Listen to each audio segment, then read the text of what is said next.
जय हिंद दोस्तों।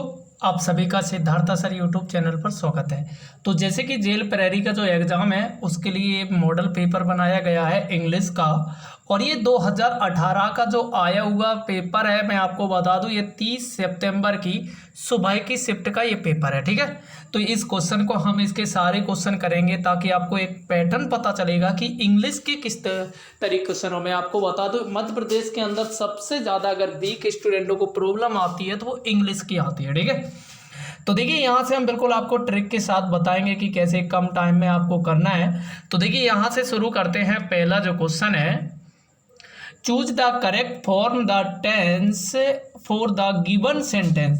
तो यहाँ से आपको करेक्ट जो चूज करना है, demining dash the action of removing land mines. ठीक है, booby traps and unexploded bombs from an area so that once they dash soldier can pass over the area safely। तो यानी कि कहने का मतलब है कि जो लैंड माइन यानी कि जो पत्थर वगैरह की जो खदानें होती हैं वहाँ क्या हटाया गया, और Bob traps the unexploded bombs from an area so that once they soldier can pass over the area safely. और वहाँ से जो एरिया में जो सेफली उनको किया गया है, तो यहाँ से जो बात करी जा रही है कि जो एक्शन लिया गया हटाने के लिए। तो देखिए यहाँ से अगर मैं बात करूँ, ये प्रेजेंट की बात की जा रही है, तो यहाँ से ये बाज वाला तो ऑप्शन होगा नहीं। अब देखिए यहाँ से ये हैजबीन का तो कोई बन नहीं रहा ऑप्शन, टाइम आइम की कहीं बात नहीं करी जा रही, तो ये तो हो नहीं सकता है। बीइंग की यार यहाँ कहीं भी आपका एक्टिव पैसिव सेंटेंस है नहीं, तो ऑप्शन दूसरा हो नहीं सकता। इज आर रिमूव्ड हटाया गया किसके द्वारा, shoulders can pass the area safely, जो कि पास की जो एरिया है वहां। तो याद रखना आंसर जो हो जाएगा थर्ड आंसर हो जाएगा करेक्ट। अगला जो क्वेश्चन है, choose the correct form the modal auxiliary verb for the given sentence. यानी कि जो आपको मॉडल ऑक्सिलरी वर्ब का यूज करना है, जैसे कि पहला जो क्वेश्चन है, the government dash do something for the farmers who are suffering due to insufficient rain.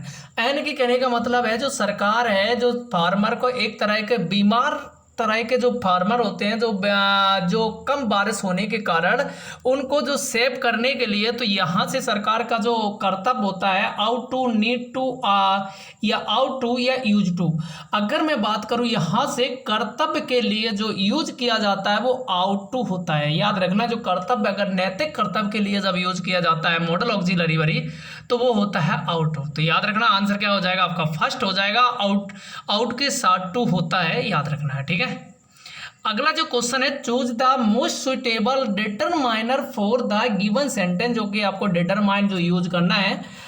There are the types of cartoon that children love to watch all day. तो यानी कि जो बच्चे होते हैं जो कि ऑल डे जो कार्टून टाइप के जो उनको देखने में यानी कि उन्हें बहुत लिटिल फ्यूवर मच सेवरल। तो याद रखना जो बच्चे होते हैं कई तरीके के कई टाइप, देखो सेवरल मतलब कई टाइप के जो कार्टून होते हैं बच्चे love the watch all day. ठीक है, तो याद रखना आंसर जो हो जाएगा फोर आंसर हो जाएगा करेक्ट।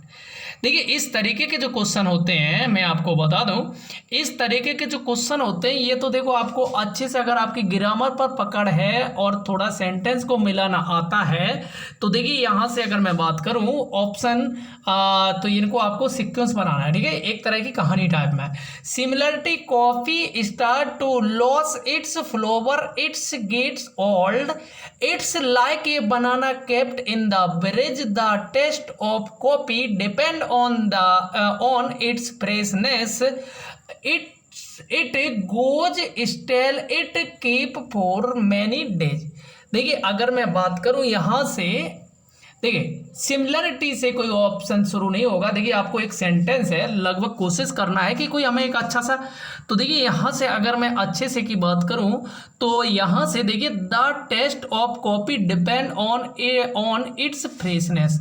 तो मेरे हिसाब से ये जो सेंटेंस है देखिए एक अच्छे से यानी कि शुरू में सेंटेंस अच्छे से यहाँ से बन रहा है, तो आंसर जो आपका बनना चाहिए थर्ड पहले में ऑप्शन कौन से में ऑप्शन है आपका यहाँ से थर्ड। अच्छा, इसका और देख लेते हैं, यानी कि freshness, it's like a banana kept in fridge, यानी कि तो ये दूसरा बन जाता है। तो आपका यहाँ से तीसरा दूसरा, मेरे हिसाब से तीसरा होना चाहिए। ऑप्शन मिला लेते हैं यहाँ से, तीसरा दूसरा, यानी कि आपका ऑप्शन थर्ड हो जाए करेक्ट। बाकी के दो ऑप्शन मिला लो, बाकी के अपने आप मिल जाएंगे। देखिए यहाँ से सिमिलरिटी पहला हो नहीं सकता था, तो हमने ऐसा सेंटेंस देखना था कि पहला किसी में था नहीं, यानी कि ये था, ये ऑप्शन हो नहीं सकता था।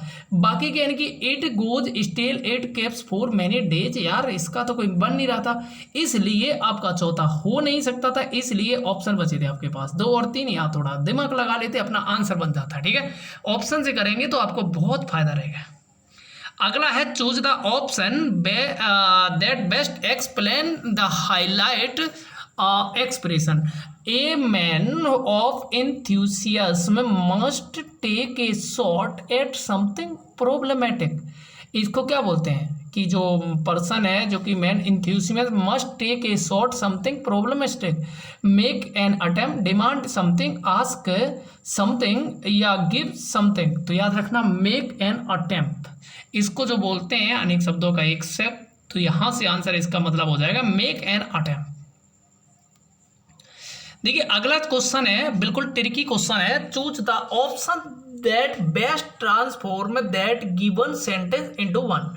The speaker had just finished his speech, people started shooting slogans.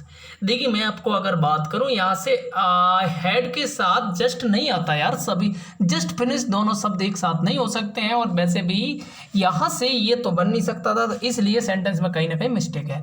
अब देखिए यहाँ से ऑप्शन दिख रहा है आपको हार्डली शुरू में। अब देख लीजिए मैं आपको बता रहा हूँ, हार्डली के साथ जो कंजक्शन, यानी कि ये कंजक्शन है हार्डली, तो हार्डली के साथ आपको मैं आपको बता दूं जो यूज होता है वो वैन होता है। क्या होता है? Pen, WHEN।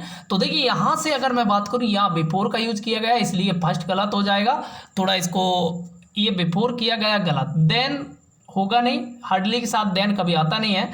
जब भी सेंटेंस गलत करवाया जाता है तो देन दिया जाता है। और यहाँ से देखिए बैन इस वाले में है, नीचे वाले में और देख लेते हैं, इसमें दिया नहीं है, तो ये वाला ऑप्शन हो जाता है गलत। तो ऑप्शन आपका हो जाएगा थर्ड, जो कि करेक्ट। तो इस तरीके से अगर आप ट्रिक से करेंगे तो आपको बिल्कुल इंग्लिश ईजी लगेगी। अब देखिए अगला है choose the appropriate conjunction for the given sentence में। तो देखिए John has learn to play football well, जो कि जो जॉन है बहुत अच्छे से सीख गया है क्या? Football. Dash his favourite sport is badminton, और उसका जो अगर स्पोर्ट की बात करूं तो वो कौन सा है फेवरेट? बैडमिंटन। ठीक है, तो देखिए यहाँ से John learn to play football well, तो देखिए आल्सो हमेशा एट सो, इसलिए एंड। तो इसके साथ मैं आपको बता दूं जब भी ये पॉजिटिव सेंटेंस है तो यहाँ से यानी कि उसके नेगेटिव की बात करी जा रही है। देखो वो क्या सी का क्या है? फुटबॉल, बट उसका क्या है? यहाँ से शंका जताई जा रही है कि जब भी शंका की बात आती है तो एट का यूज होता है, क्योंकि उसका फेवरेट क्या है? बैडमिंटन है।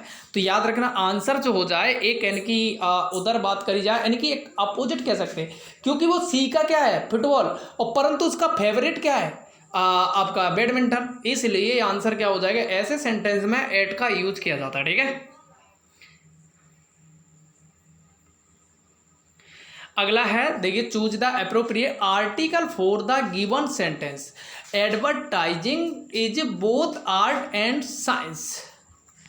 सम of dash advertisement are so artificially design that they are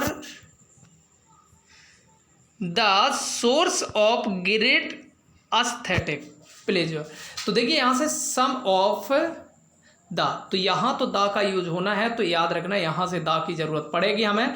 तो देखिए पीछे दादा कौन कौन से में है, इसको इस वाला ऑप्शन कट जाता है। तो देखिए यहाँ से advertising is both art, art के साथ ए का यूज होगा नहीं जब भी वोवेल की एन, तो यहाँ से एन यानी कि इस वाला ऑप्शन कट जाता है, दो ऑप्शन बचते हैं। एंड ए साइंस, यानी कि साइंस एक की बात करी जा रही है, ना कि यहाँ से दा साइंस का। तो कोई यानी कि सब्जेक्ट, किसी भी सब्जेक्ट के साथ दा का यूज नहीं होता है। अगर आप लोगों को जो पढ़ा होगा, जीरो आर्टिकल टीचर पढ़ाते हैं कि सब्जेक्ट के साथ होता है नहीं होता है, तो याद रखना आंसर क्या हो जाएगा? दा यूज होगा नहीं। कहाँ गया ये वाला? अच्छा ये वाला होगा नहीं, तो आंसर हो जाता आपका सेकंड, जो कि correct. Choose the correct form of tense for the given sentence. देखिए यहाँ से आपको सेंटेंस जो कि करेक्ट है, the bank dash to write off a large amount of the farmers डेप्ट just before the financial year ended. तो देखिए अगर मैं बात करूँ यहाँ करी जा रही है पास्ट की बात, ठीक है। अब देखिए क्योंकि जस्ट फॉर पहले से यानी कि जब फाइनेंशियल ईयर जो कि, तो यहाँ से बाज फोर्स यानी कि बाज फोर्सिंग का यूज होगा नहीं, कंटिन्यू सिंपल में जाएगा नहीं, बिल फ्यूचर में जाएगा नहीं, ये है फ्यूचर। तो याद रखना आंसर जो आपका हो जाएगा फर्स्ट। तो इस तरीके से अगर आप करेंगे ना बिल्कुल इंग्लिश इजी लगेगी, आपके 20 नंबर पक्के हो जाएंगे, ठीक है। अगला है he is choose the opposite in meaning the highlight word given below. यहाँ से आपको ऑपोजिट जो he is an intense young man who takes life very seriously. तो सीरियसली जो आपका हाईलाइट है मॉडरेट इमोशनल प्राउड विवर्ड। तो यहाँ से देखिए सीरियस का मॉडरेट मतलब आधुनिक एक नया तरीके का बच्चा। तो आंसर जो हो जाएगा आपका। तो देखिए फ्रेंड्स ये थे 10 क्वेश्चन इस वीडियो के। आपको वीडियो कैसा लगा लाइक करिए, सब्सक्राइब, अपने दोस्त फ्रेंड को शेयर कर दीजिए। Thank you friends. जल्दी से आपकी टॉपिक बाय टॉपिक शुरू करी जा रही है क्लास। Thank you.